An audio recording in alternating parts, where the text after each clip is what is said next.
안녕하십니까. 김필수 자동차 연구소의 김필수입니다.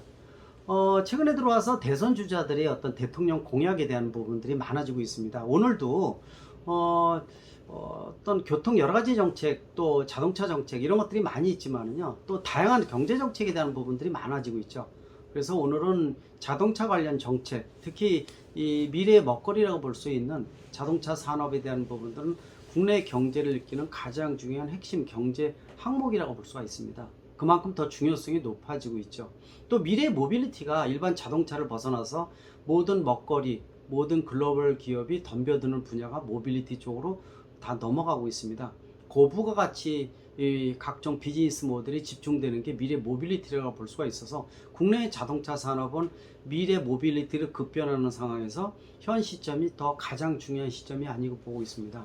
특히 국내의 자동차 산업은 선진국이 가면은 그거를 빠르게 쫓아갔던 패스트 팔로워 역할이었다면 미래 모빌리티는 선도주자가 되지 않으면 도태될 수밖에 없는 퍼스트 무버의 중요성이 더더욱 강조되는 시기라고 볼 수가 있어서 이번에 누가 대통령이 되든 어떤 정부가 들어서든지 간에 가장 중요한 정책 중에 하나가 자동차 정책이 될 것으로 지금 보고 있습니다. 따라서 이것에 대한 이 현실성 높은 또 최적의 모델의 대통령 공약이 이루어진다고 보고 있는데, 최근에 나오는 대통령 공약 중에서는 자동차 관련이나 교통정책 관련 공약이 굉장히 미약한 것은 물론이고요, 전문성도 많이 떨어지면서 실질적으로 전문가들의 도움을 더 많이 받아야 되는 분야가 아닌가 이렇게 지금 보고 있습니다. 아니면 말고식의 대통령 공약보다도 또 포퓰리즘이 난무하는 또 세금을 풀어 헤치는 이런 공약들은 지금 지양을 하는 것이 가장 중요하지 않나 이렇게 좀 보고 있습니다.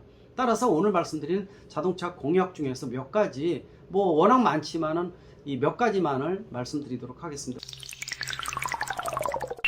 우선적으로요, 그 정부 조직 개편이라고 볼 수가 있습니다. 요새 여성 가족부 문제라든지 등등 다양한 문제점도 많이 제시되고 있죠. 이런 것보다도 현실적으로 가장 중요한 부분들은요, 국내의 국토교통부라고 볼 수가 있어요. 국토교통부, 이전에 건설교통부였습니다.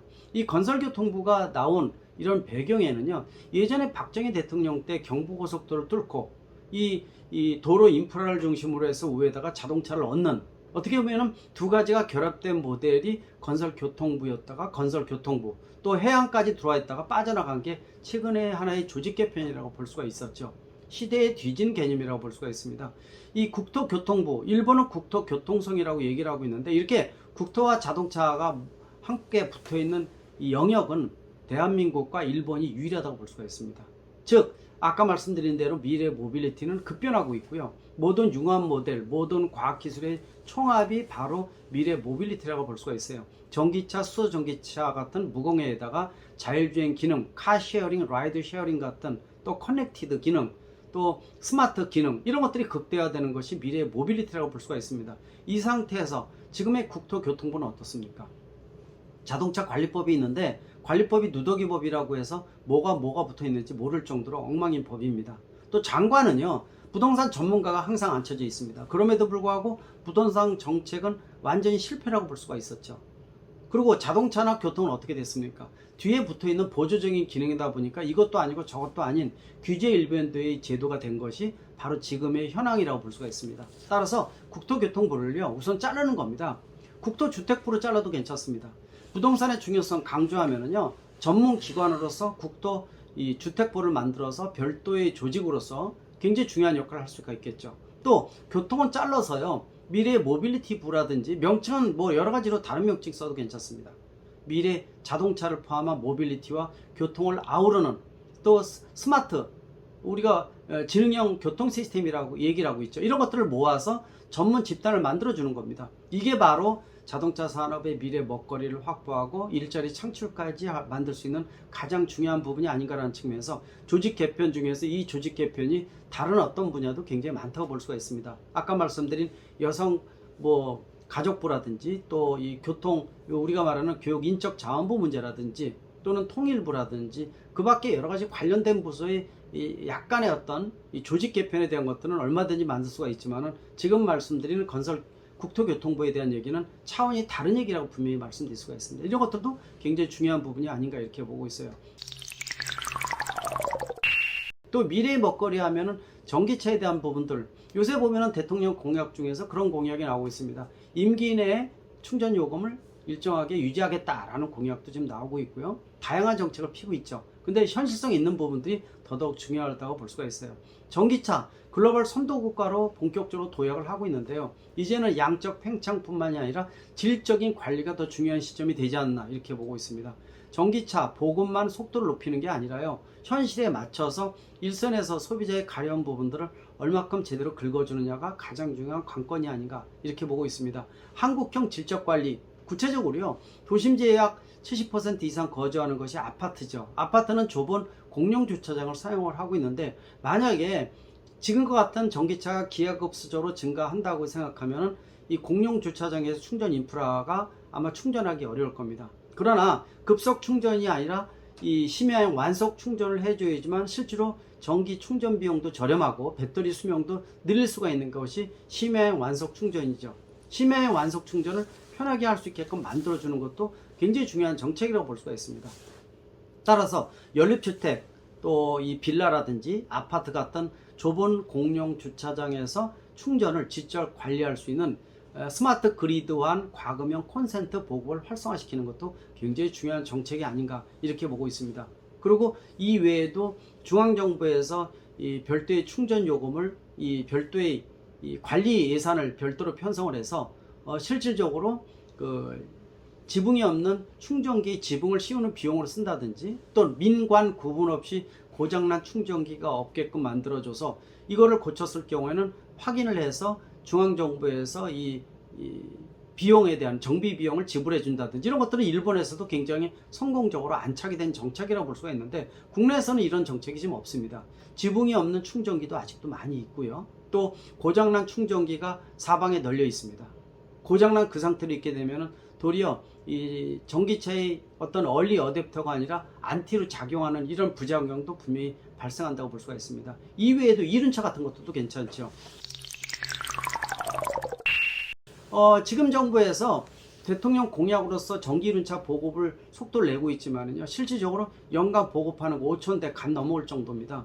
이거 다음 정부에서요. 제대로 된 전기 이륜차를 통해서 이 배기가스 배출이라든지 여러 가지 배달용 문제점이 있는 이륜차 제도를 근본적으로 개선하는 것도 굉장히 중요하다고 볼 수가 있습니다. 임기 내에 실질적으로 40-50%의 이륜차를 전기 이륜차로 바꾸는 이런 공약도 굉장히 중요하다고 볼 수가 있겠죠. 특히 이 이륜차 하게 되면 이 낮은 배출가스 기준으로 인해서 소음도 굉장히 높고 또 냄새도 엄청납니다. 이게 바로 이륜차죠. 코로나로 인해서 배달 문화가 확산이 됐지만은 실질적으로 이러한 전기 이륜차를 통한 배기가스 저감에 대한 것들도 공약을 통해서 좀 더 이 속도를 높여야 되는 것이 굉장히 중요합니다. 더불어서 이륜차 정책에 대한 것들을 근본적으로 개선해주는 계기로 삼자는 것도 중요한 정책 공약이 될 수가 있습니다. 최근에 일부 대선 주자가 이 이륜차의 앞번호판을 부착에 대한 얘기가 나오고 있는데 상당히 중요한 정책이라고 보고 있습니다. 필자도 항상 이 부분에 대해서는 많이 언급을 했었죠. 그러나 바람의 정을 받아서 핸들이 흔들거린다든지 따라서 이런 부분을 개선한다든지 또 보행자가 부닥치면서 치명적인 칼날 같은 번호판으로 이 부상을 입는다든지 이런 것들도 개선할 수 있는 방법이 많이 있거든요. 이것도 굉장히 중요합니다. 이렇게 앞번호판 부착뿐만이 아니라 1000cc가 넘는 이 대용량 이륜차 같은 경우에는 이 지금의 사용신고 제도를 자동차 등록증 제도로 바꿔서 아예 업그레이드 시켜주는 것도 하나의 중요한 방법이라고 볼 수가 있습니다. 무작정 국내에서는 자동차 전용도로 고속도로 차단을 해주고 있습니다. 이거 무작정 막는다고 일이 끝나는 것이 아니죠. OECD 국가 중에서요 자동차 전용도로 등에 진입 못하는 국가가 대한민국이 유일하다는 거 여러분들 아십니까? 따라서 배달용 오토바이가 들어가면 안 되겠죠. 그래서 1000cc가 넘는 오토바이는 많지도 않고요. 교통법규 준수에 대한 인식도 굉장히 높다고 볼 수가 있어요. 아예 자동차 등록 제도로 바꿔주게 되면 이런 근본 문제도 해결할 수가 있겠죠. 이거를 계기 삼아서 이륜차의 전반적인 제도 개선에 노력을 하자는 겁니다. 이륜차의 사용 신고 제도부터 보험 제도, 정비 제도, 검사 제도, 폐차 제도는 아예 없죠. 이런 것들도 제대로 만들어서 산이나 강에 폐차된 이륜차를 버리는 것이 없게끔 만들어주는 것도 공약 중에서 중요한 사안이 아닌가 이렇게 보고 있습니다. 또 최근 3년 동안에 전동 킥보드 PMA에 관련된 부분들은 엉망이었었죠. 제대로 된 정책이나 일선의 전문가의 자문을 받지 않고 법을 2번이나 바꾸면서 지금도 자전거 전동 자전거 면허로 취급이 돼서 시장은 반으로 죽었고요. 또 시장 개선도 되지 않는 엉망이 된 이런 사안이 바로 PM 전동 킥보드라고 볼 수가 있습니다. 이런 것들도 미래의 모빌리티, 라스트 마일 모빌리티의 한 수단으로 활용을 하면서 교통수단의 일부를 분담할 수 있는 선진형으로 나가줘야 된다고 볼 수가 있습니다. 그래서 PM에 관련된 제도 개선도 앞으로 중요하겠고요. 또 중소기업형 마이크로 모빌리티 같은, 즉 르노의 튀지 같은 모델도 활성화시켜가면서 읍면동의 고령자를 대신해서 이러한 마이크로 모빌리티를 자율주행 기능을 어느 정도 놓는다면은 읍면동에 있는 고령자의 이동수단으로서 상당히 중요한 역할을 할 것으로 좀 보고 있고요. 또 미국, 또 동남아 등 마이크로 모빌리티 시장이 무궁무진한 시장을 통해서 국내의 테스트벨을 통해서 성공한 모델을 수출할 수 있는 기반도 만들어지지 않을까 이렇게 보고 있습니다.